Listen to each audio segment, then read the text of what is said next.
Olá, bom dia. Sejam todos bem-vindos a mais um evento do Instituto PET Brasil. Eu me chamo Thaís, faço parte do setor de eventos e promoção, e hoje o nosso webinar é voltado aos Estados Unidos, suas questões regulatórias e seus dados de mercado.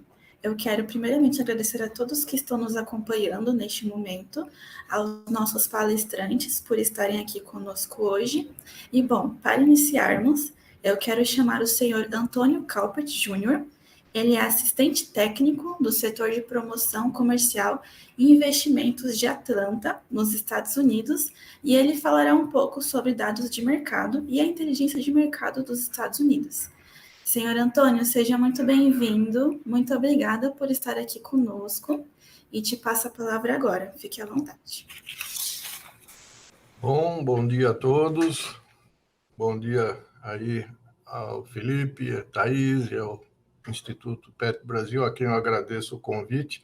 É uma honra estar participando aqui com vocês, trazendo informações sobre a forma que o setor de promoção comercial e investimentos do Itamaraty pode oferecer para ajudar a desenvolver o mercado internacional das empresas brasileiras aí ligadas aos produtos PET. A minha apresentação aqui vai versar sobre acesso a mercados internacionais utilizando inteligência comercial, e eu vou dividir a tela aqui com vocês.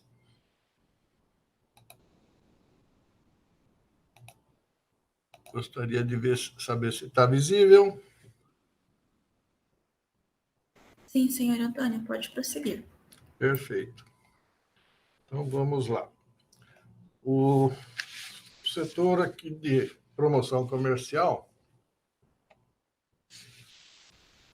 é um órgão aí que está localizado globalmente nos principais postos de consulados gerais do mundo. No caso dos Estados Unidos, que é o foco do nosso assunto hoje, né? Nos Estados Unidos, como existem 10 consulados, apenas o de Hartford, Connecticut, não possui um escritório do SECOM. As demais 9 jurisdições, cada uma possui um escritório do setor, onde o nosso, especificamente, que está sediado em Atlanta, compreende os estados do Alabama, Carolina do Sul, Geórgia, Mississippi e Tennessee. A missão dos SECOMs é realmente promover e fortalecer as relações de comércio, investimento e turismo emissivo entre os países e o Brasil. E com destaque aqui para os nossos serviços de inteligência comercial, que é o principal assunto que nós vamos desenvolver hoje. Dentro desse escopo, nós temos como principais serviços aí de inteligência e serviços de ajuda no âmbito comercial, nós temos principalmente consultas comerciais, onde as empresas produtoras, aí, exportadoras de produtos, consultam os SECOMs para a identificação dos potenciais importadores de cada tipo de produto que é exportado. Além disso, nós também prestamos apoio, né, na interlocução entre o governo brasileiro e as empresas estrangeiras para questões de litígio, problemas de documentação, de problemas comerciais, de toda a natureza. Então, reclamações comerciais também, que é bastante comum. Os setores comerciais, como estão localizados nos países onde se está realizando a comercialização, tem mais facilidade para interlocução e atendimento a essas reclamações para a solução. Além disso, também os SECOMs apoiam a organização da participação brasileira nas feiras internacionais, onde cada vez mais existe a presença das empresas brasileiras, para nossa felicidade. Além disso, também apoiando missões empresariais que vêm aos países para divulgação e promoção dos setores e produtos aí que se tenciona exportar. Também apoiamos as elaborações de pesquisas de mercado, também em conjunto com a Apex Brasil, Agência de Promoção de Exportações do Itamaraty.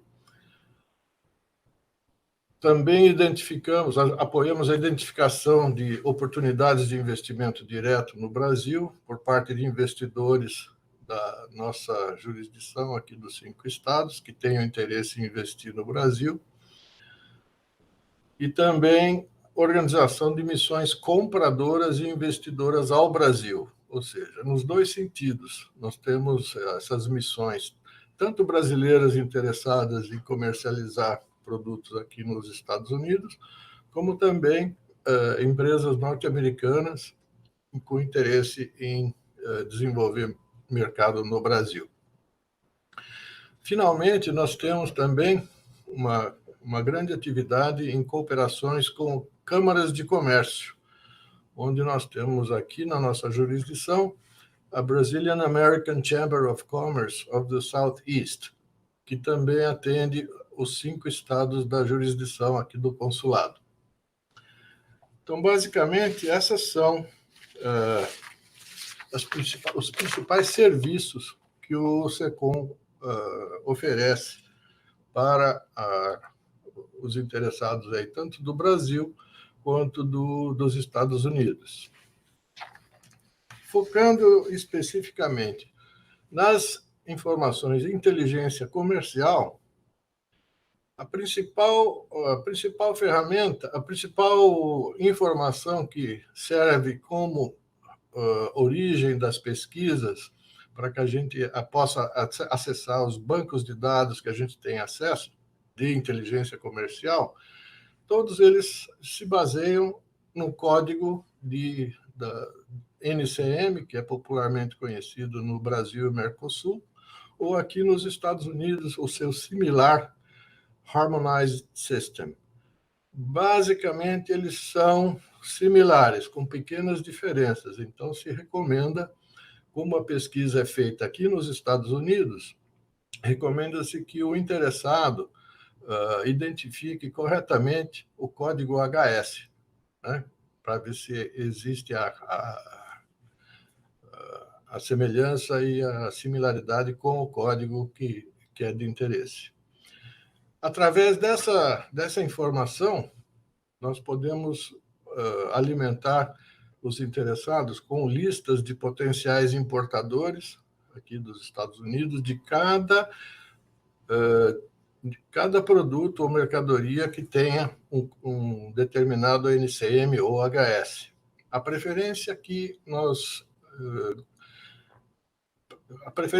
temos é de trabalhar com o NCM com 8 dígitos, onde se possibilita a identificação mais apurada de cada tipo de produto para que se possa atingir exatamente o objetivo do importador desse produto.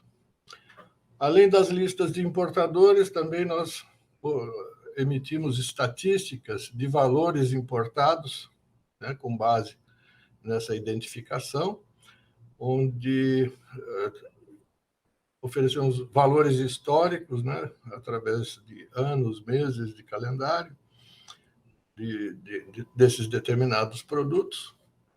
Também cobrimos a identificação de tarifas alfandegárias, cotas de tarifas, barreiras, requisitos alfandegários e soluções comerciais. Um outro item que a gente cobre através desses bancos de dados é a identificação de requisitos regulatórios e de regimes preferenciais. Esse assunto vai ser comentado com mais detalhe pelo Felipe. E, finalmente, a gente também identifica quais são os impostos e as taxas incidentes sobre os produtos que se deseja exportar, no caso aqui para os Estados Unidos, certo?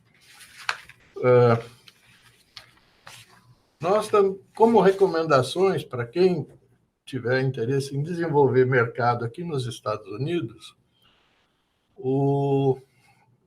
a Embaixada do Brasil nos Estados Unidos, em Washington, publicou esse guia denominado Como Exportar Estados Unidos da América. É uma edição recente, onde se aborda todos os detalhes para quem tenciona exportar algum produto aqui para os Estados Unidos. O link para acesso e download gratuito está aí na tela. Para quem tiver interesse. E, finalmente, aqui, especificamente na nossa região sudeste dos Estados Unidos, nós também publicamos o Guia do Empreendedorismo, Oportunidades no Sudeste Americano. Essa edição que está disponível foi publicada em 2019.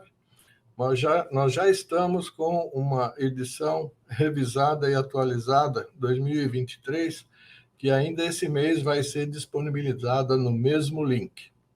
Então, para quem tiver interesse, existem informações muito interessantes e valiosas para quem quer empreender aqui nos Estados Unidos.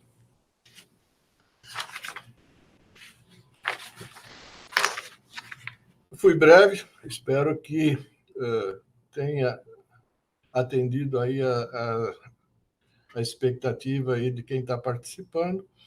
Quem quiser mais detalhes ou precisar mais informações, eu coloco o meu e-mail aí à disposição de todos vocês, aqui do Second Atlanta, e agradecendo a oportunidade novamente ao Instituto PET Brasil, desejando que vocês tenham bastante sucesso nessa sua jornada de exportações para os Estados Unidos. Muito obrigado.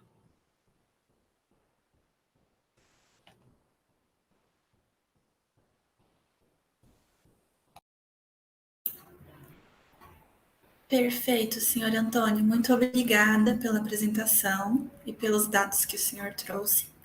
Bom, agora prosseguindo, eu gostaria de chamar o senhor Felipe Lopes. Ele é adido agrícola do Ministério da Agricultura em Washington, nos Estados Unidos, e ele nos trará informações sobre o regulatório. Felipe, seja muito bem-vindo. Muito obrigada pela disponibilidade. Fique à vontade para começar. Bom dia, boa tarde. Eu sou Felipe Lopes, adido agrícola do Ministério da Agricultura e Pecuária aqui na Embaixada do Brasil em Washington, e gostaria de agradecer em primeiro lugar pelo convite e oportunidade de apresentar informações sobre o aspecto regulatório aqui nos Estados Unidos sobre a importação de pet food, pet chews e rações de origem animal para consumo animal aqui nos Estados Unidos. Eu vou apresentar de uma forma bem superficial, obviamente, mas o intuito é dar o caminho das pedras para que vocês façam a pesquisa de vocês e entendam bem a regulamentação, quais são os órgãos, agências e quais os tipos de informações que são importantes vocês considerarem antes de iniciar um processo de exportação aos Estados Unidos. Aqui a embaixada está à disposição, assim como os diversos setores comerciais dos consulados espalhados pelos Estados Unidos, para tirar dúvidas a respeito não só da jurisdição dos órgãos competentes aqui dos Estados Unidos, mas também para ajudar você nessa parte comercial, como o colega Antônio acabou de mencionar. Eu só queria fazer antes de começar de fato a apresentação dos aspectos regulatórios, fazer um pequeno comentário sobre o mercado de pet food aqui nos Estados Unidos. Ano passado, esse mercado foi de aproximadamente, em termos de importações, 2 bilhões de dólares, né? E, infelizmente, o Brasil é apenas o 9º colocado nesse contexto de importações, né? É o 9º país preferencial nas compras dos Estados Unidos, apesar de nós também estarmos um pouco próximos. O principal parceiro comercial dos Estados Unidos na importação de pet food, segundo o próprio USDA, é a Tailândia.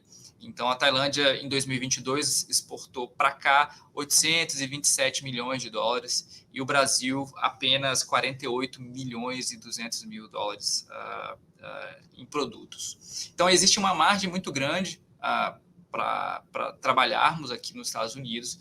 É possível a gente aumentar a participação e, ao mesmo tempo, creio que essa falta de uma maior presença brasileira aqui se deve, entre vários fatores, né? Questões tarifárias, as questões também regulatórias, que são muito importantes, às vezes não são tão aparentes para o exportador. E também tem toda uma questão de análise de mercado, que vocês precisam, obviamente, fazer, participar de feiras, conhecer como é a produção interna, o comércio interno nos Estados Unidos também, ver quais são as tendências, né? Eu estive presente em algumas feiras aqui nos Estados Unidos de alimentos e também de produtos agropecuários, e o mercado de pet food aqui nos Estados Unidos é bastante pujante, né? A gente teve, eu consegui perceber a presença de várias empresas com produtos inovadores, com produtos voltados, por exemplo, para o mercado orgânico e também até mercado vegano para animais, o que eu acho uma inovação, mas existe esse tipo de produto disponível também aqui nos Estados Unidos. Então é interessantíssimo participar das feiras, participar dos eventos, né, que os SECONs e a Embaixada promovem, assim como a Apex e o Ministério da Agricultura. Mas vamos lá. Falando rapidamente sobre o panorama regulatório. O que é importante vocês saberem é que aqui nos Estados Unidos a importação de pet food, o mercado de pet food, ele é regulado por duas entidades. De um lado, a Administração de Alimentos e Medicamentos, que é a FDA em inglês, e do outro lado, o Departamento de Agricultura dos Estados Unidos, o USDA. Então, esses dois órgãos, eles regulam esses produtos de maneiras distintas. Eles têm focos diferentes. E eu vou falar um pouquinho sobre esses focos e também sobre quais são as principais exigências de cada um dessas entidades. Então, com relação à FDA, em primeiro lugar, né?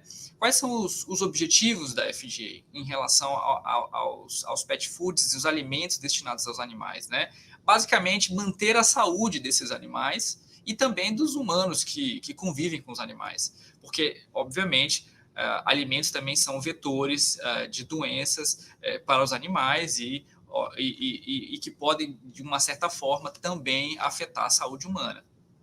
Então, a FDA, ela estabelece e monitora padrões, né, para contaminantes, não só contaminantes microbiológicos, mas também contaminantes químicos, e isso inclui pet food, né?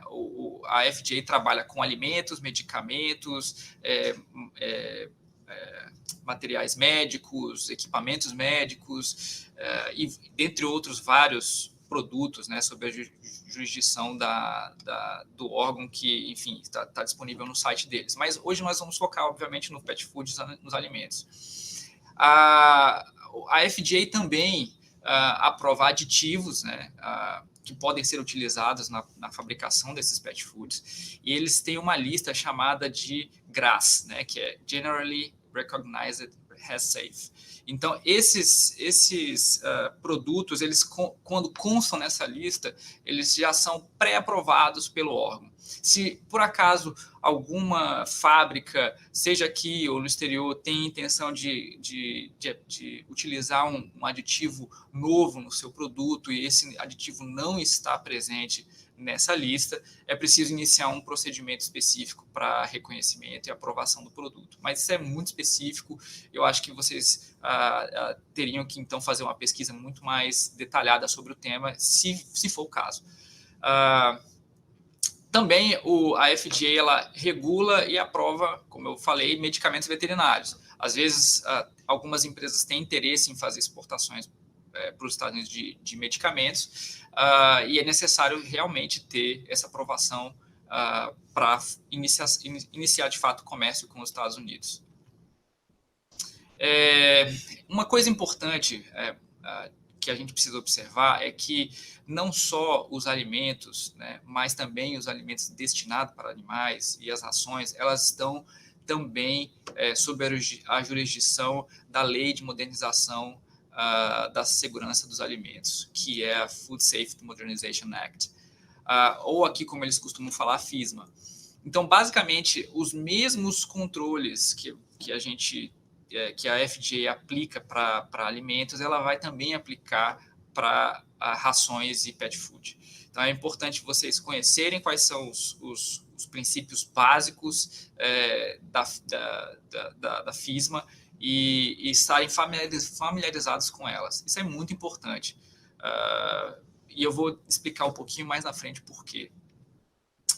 Então, assim, de uma forma geral, a lei exige que a fábrica ela tenha controles da sua produção, né? E que tipos de controles são esses? Então, isso vai variar, às vezes, de produto para produto ou de segmentos, né? Mas para pet food, basicamente, o que vocês precisam ter as boas práticas de fabricação corrente, ou CGMPS. Está disponibilizado isso no site da FDA, que vocês precisam conhecer, e também que os estabelecimentos possuam um sistema de controle, né?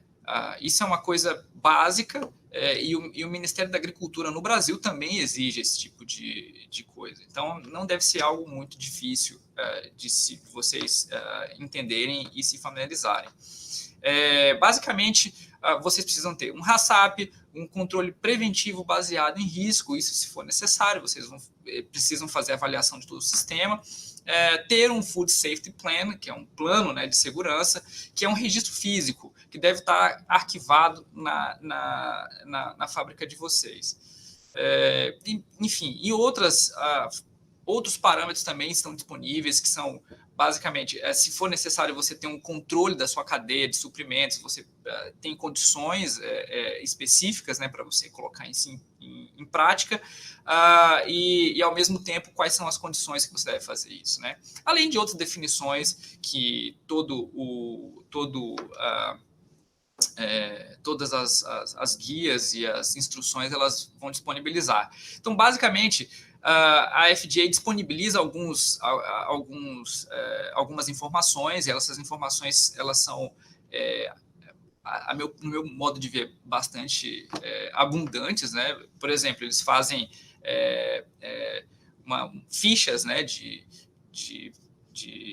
informações básicas que você pode achar com requerimentos específicos, né? Nesse caso aqui, que eu coloquei aqui sobre o Final Rule on Preventive Controls for Animal Food. Então, isso é um apanhado geral que eles colocam no site e disponibilizam para vocês. Além disso, você encontra também vários guias para a indústria, né?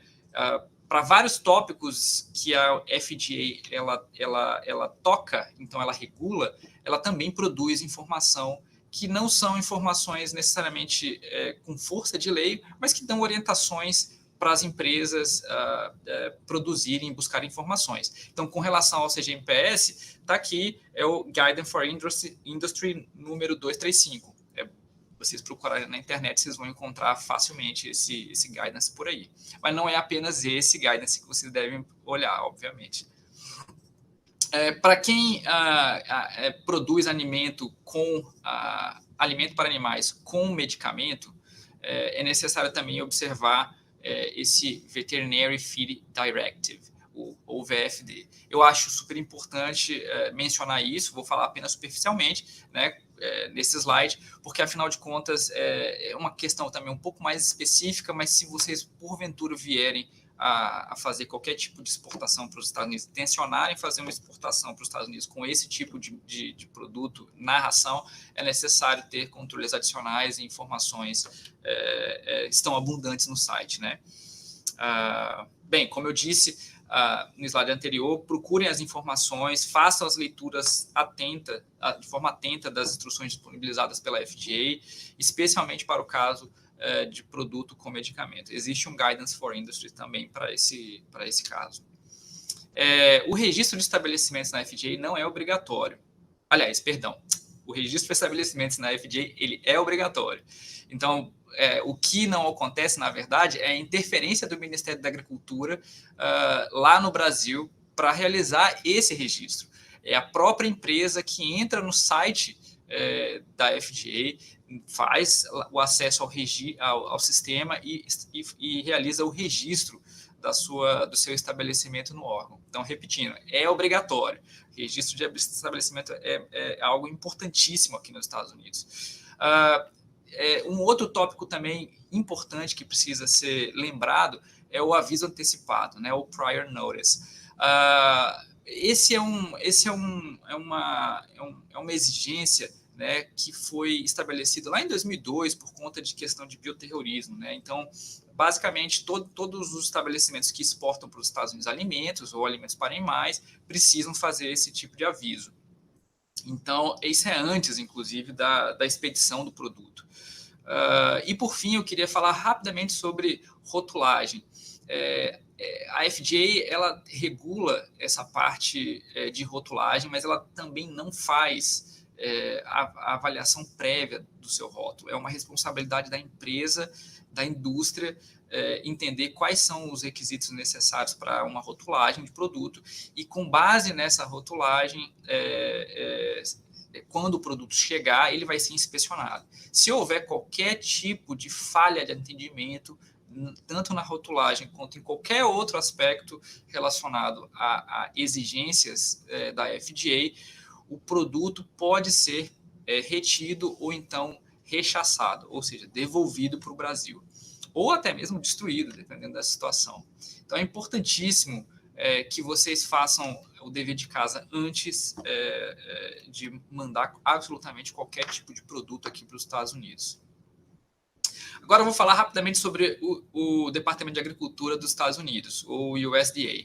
Ele tem um foco um pouco diferente da FDA propriamente dita, porque ele vai focar basicamente na saúde dos animais, né? E não apenas do pet, mas de todos os animais nos Estados Unidos. Então, existem alguns tipos de exigências que o USDA estabelece e que ele não necessariamente tem a ver com uma doença que vá, de fato, acometer um pet ou não, né? A ideia, basicamente, do USDA é evitar que essas doenças sejam trazidas, seja por insumos ou seja por alimentos, e que acabem espalhando pelo território dos Estados Unidos, né? Então, basicamente, essas exigências que o USDA vai apresentar, ele vai depender do status do país que está produzindo o produto, né, e das doenças que eles consideram aqui, de fato, relevantes para o rebanho nacional. Uma coisa muito importante, né, que eu vou falar nesse slide, que é basicamente os documentos necessários para você realizar a sua exportação. A importação ela é de fato regulada aqui nos Estados Unidos de pet food e de rações para animais. Então, basicamente, é necessário que exista uma autorização prévia do órgão para que você faça essa exportação, e não é de fato o USDA que vai fazer a inspeção no porto, mas a CBP, que é a Customs and Border Patrol. É importante mencionar isso porque muitas vezes o seu produto, se você vier exportar e tiver o infortúnio de ter ele retido no porto, quem vai reter o produto, na verdade, é a CBP e não o Departamento de Agricultura. Mas quando isso acontecer, é muito importante que vocês façam uma comunicação muito rápida com a embaixada, com a adjudância, com os consulados, ou até mesmo com o próprio mapa no Brasil, para que as ações sejam tomadas de maneira bastante rápida. Eu vi casos esse ano em que a CBP parou alguns carregamentos de pet food do Brasil e outros produtos também, não só pet food, mas a rápida atuação tanto da embaixada e do mapa junto ao Departamento de Agricultura ajudou, né, o esclarecimento do tópico junto à CBP. Mas, enfim, vamos seguindo. O APHIS, ele exige, o APHIS é o órgão dentro do USDA responsável pela emissão de licenças, né, e pela regulamentação dos pet foods. Então, o APHIS, ele exige esse import permit, ou a licença propriamente dita, para rações de animais, pet food, pet chews. Então, essa licença, ela é exigida sempre que, como eu disse, sempre que uma exportação vem a acontecer, e quem solicita essa licença é o importador, não é a empresa brasileira. Existe um módulo dentro do site do APHIS, se eu não me engano, é o e-file, e o importador ele faz o seu registro, o seu cadastro, e inicia todo um procedimento para a emissão dessa licença. Nesse documento vão constar informações básicas a respeito do importador, do exportador, validade do documento, né, e especialmente condições de fabricação, além de condições de guarda e outras informações regulatórias que o APHIS ele julgue necessário constar. Então, basicamente, essa é a cara de uma licença de importação. Eu bloqueei aqui absolutamente todas as informações que tratavam especificamente do importador, mas essa é a informação geral que você pode ter de um documento emitido pelo APHIS, né? Nesse caso, eu procurei uma informação que tratasse basicamente de algum produto de origem animal para consumo animal aqui. Então, no caso, eu achei só pet chews and pet treats, né? Então, ele diz especificamente quais são os produtos que podem conter nesse produto, né? Aí, no caso, é de origem suína ou bovina, e ele especifica de uma forma bem detalhada, né, que tipo de parte dos animais eles estão aprovados para serem utilizados nesse tipo de produto a ser exportado. Então, observem também uma coisa muito importante, que a licença de importação ela tem uma validade. Normalmente é de 1 ano. Então, dentro desse período, o importador aqui nos Estados Unidos pode fazer quantos negócios forem interessantes, né? Quantos negócios ele quiser com um importador brasileiro, né, que está consignado também no Import Permit. Mas uma coisa muito importante, eles deixam isso claro lá naquele aviso que eu deixei em amarelo no rodapé. É possível que o APHIS ele altere as condições as condições de importação durante a validade dessa licença. Então, é sempre bom se certificar com o importador se está tudo ok, se sempre que houver uma expedição, saber se nada mudou. Muito provavelmente não, mas é importante ter isso em mente, que a comunicação entre a empresa e o importador ela é fundamental.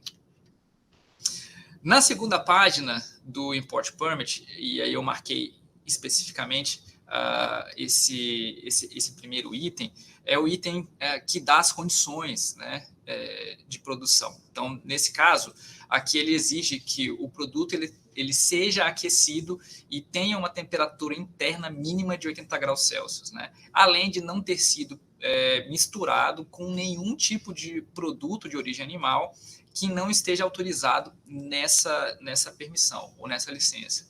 Então, isso é importante ter em mente e deixa isso guardadinho, que eu vou falar rapidamente lá na frente sobre o certificado brasileiro. Basicamente, ele tem que espelhar exatamente isso que tá sendo colocado aqui na licença. Com relação à produção, como eu falei, tem que espelhar, né? A produção de pet food, pet show, ela deve seguir estritamente ou integralmente o que está consignado na licença. Então, vai produzir o seu produto, vai produzir o produto para exportação, ele tem que estar em acordo com as exigências americanas, além das exigências brasileiras. E o certificado ele vai ser emitido por um auditor fiscal federal agropecuário, lá do MAPA, que vai, né, atestar o que foi produzido com as exigências, né, mediante o cumprimento, obviamente. Então, o certificado que vai amparar a exportação de pet food para os Estados Unidos é o que foi publicado pelo Ofício Circular 370 de 2021 da DHC. Basicamente, é um certificado, acho que já conhecido das grandes empresas no Brasil, e também, assim como consta na licença de importação, esse certificado ele pode mudar sem aviso prévio, tá? E dependendo, obviamente, do tipo de negociação ou exigência que os Estados Unidos venham a fazer para a importação dos produtos. Então, dentro desse certificado é que vai constar de fato quais são os atestados de saúde animal e saúde pública. E é importante, como eu frisei lá atrás, que esse certificado ele esteja integralmente idêntico, digamos, ao que está exigido na licença, né? E eu vou explicar isso daqui. Então, essa é a cara do certificado, basicamente, onde vai constar ali o número, entre outras informações. Mais abaixo vai ter a descrição do produto. Eu coloquei basicamente para vocês verem esse recorte, para vocês verem o título do certificado. E aqui, na segunda página do certificado, onde consta a certificação sanitária, é a parte mais importante. Então, eu queria chamar a atenção para dois itens. É o item C e o item D. No item C, ele está dizendo assim, contém aí espaço, né, como o único material de origem animal. Então, o que o APHIS deseja consignado nesse item C é basicamente se você utilizar algum tipo de produto, né, daquele autorizado na licença, ele tem que constar aqui de forma expressa. Então, usou, por exemplo, orelha de suíno, tem que estar aqui orelha de suíno. E é isso. O produto ele tem que espelhar exatamente o que foi consignado na licença, e o certificado tem que repetir o que está na licença. Afinal de contas, é o fiscal brasileiro e a empresa que estão dizendo o que tem naquele produto. E no segundo aspecto, o item D é muito importante, porque a depender da forma como a licença foi emitida, existem diferentes tratamentos térmicos que podem ser aplicados. Então, é importante que o estabelecimento ele produza de acordo com a licença, como eu tenho falado repetidamente, e o fiscal ele coloque corretamente qual que é o tratamento que foi aplicado na fabricação daquele produto. E aí não utilizou algum tipo algumas dessas opções, 1, 2 ou 3, então é possível fazer o taxamento daquilo que não foi utilizado. Tá? Então, isso é muito importante, e uma das principais causas de retenção é falha no preenchimento desses dois itens. Então, é importantíssimo que vocês estejam atentos a isso também. Um tópico muito importante que precede, inclusive, a emissão do certificado, né? Que é basicamente o que a gente chama de checklist. Mas, enfim, eu vou explicar. Se o seu produto ele possui uma proteína de animal processada, né, definida aí pelo próprio APHIS como rações, farinhas processadas, digestas, hidrolisadas, extratos ou produtos similares, é necessário que esse estabelecimento preencha o Facility Inspection Checklist. Então, assim, no caso de você utilizar um produto na fabricação, né, que uma matéria-prima na fabricação do seu produto que seja potencialmente uma proteína animal processada, então comunique com o MAPA, consulte o MAPA, muito provavelmente você vai precisar preencher o Facility Inspection Checklist. E quem proporciona esse documento para você é o importador, diretamente. Porque o APHIS, aqui nos Estados Unidos, vai exigir do importador que esse checklist seja preenchido, né? Então, basicamente, ele deve ser apresentado para o fiscal na planta, que vai fazer a conferência das informações junto com a empresa, vai preencher. No final, ele vai assinar a caneta e vai colocar um carimbo no checklist. Então, se não adianta assinatura digital, isso não pode, por favor, carimbo e assinatura à caneta. E a entrega ela pode ser feita diretamente pela empresa, via importador. Também pode ser feita pela Didância, pelo mapa, sem nenhum problema, mas o mais comum é que as empresas elas façam essa comunicação diretamente com o próprio APHIS. Eles vão, aqui nos Estados Unidos, avaliar esse checklist, vão registrar, após dando tudo ok, registrar o estabelecimento numa base de dados internas que não tem visibilidade, e aí a empresa ela vai ter o ok para fazer a importação. A empresa, digo, o importador. E esse checklist normalmente é válido por 1 ano e serve para várias licenças, né? Então, você não precisa preencher vários checklists se você faz comércio com vários importadores aqui dos Estados Unidos. Mas, em caso de dúvidas, por favor, não deixe de entrar em contato. Então, no caso de problemas, né, como resolver os problemas?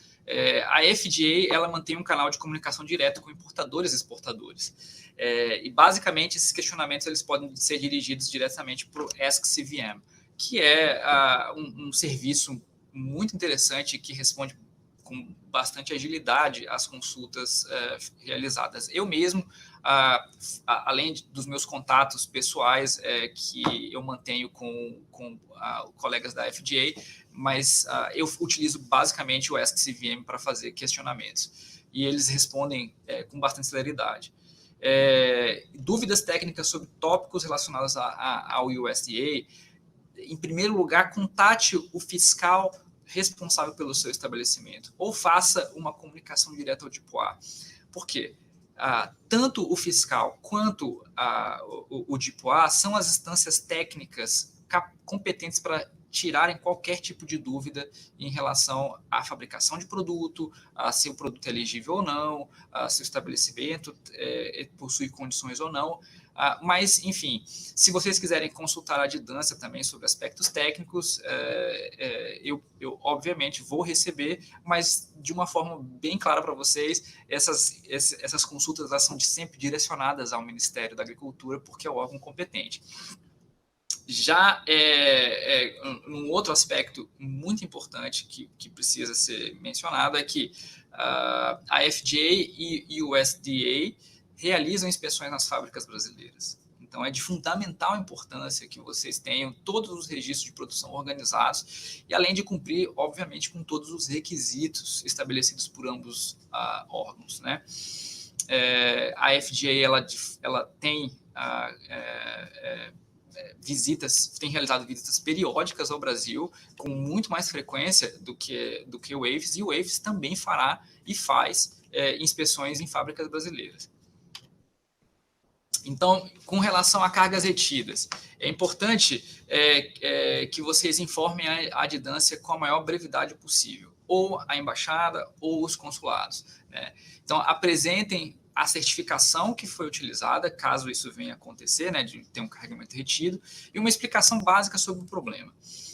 Existe uma possibilidade que o APHIS disponibiliza para os importadores, que é o que chama, para solucionar problemas, né, que é o que chama de on-hold assistance.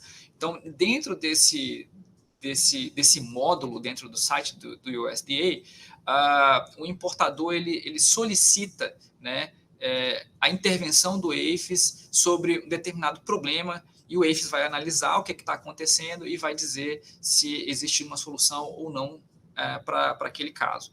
Então, é um serviço pago, que é importante que seja claro sobre isso, e de muita muita importância, é um serviço muito valioso, na minha opinião.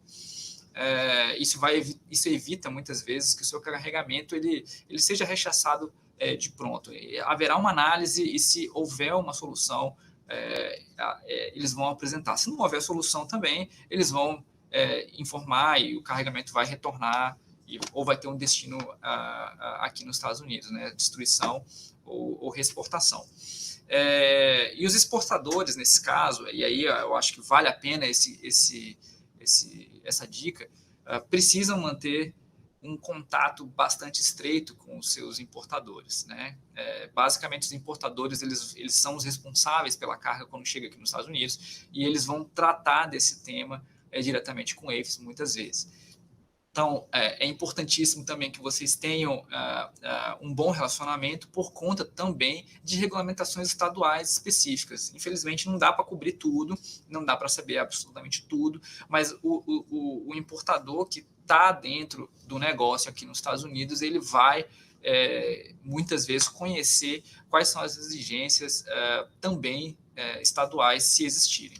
É importante vocês consultarem sobre isso. E é basicamente o que eu queria passar. Peço desculpas pelo tamanho da apresentação, mas eu acho que as informações que eu busquei trazer para vocês são, de uma forma bem básica, importantes, para que vocês saibam pelo menos por onde começar e o que observar quando uma importação, uma exportação brasileira acontecer. Estou à disposição, esse é meu e-mail. Em breve, eu estou retornando ao Brasil, mas um novo Adido Agrícola estará aqui e vocês terão oportunidade também de fazer consultas a esse colega.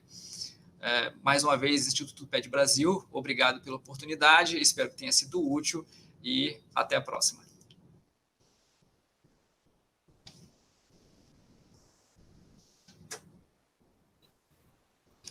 Perfeito, Felipe, muito obrigada pela apresentação e por as informações trazidas. Agora, encerrando, gostaria de agradecer novamente aos nossos palestrantes, senhor Felipe e Antônio, pela apresentação e informações trazidas. Gostaria de agradecer às pessoas que estão nos assistindo neste momento, convidá-los a acompanhar nossos próximos eventos e assim me despeço. Um ótimo dia, uma excelente semana e muito obrigada.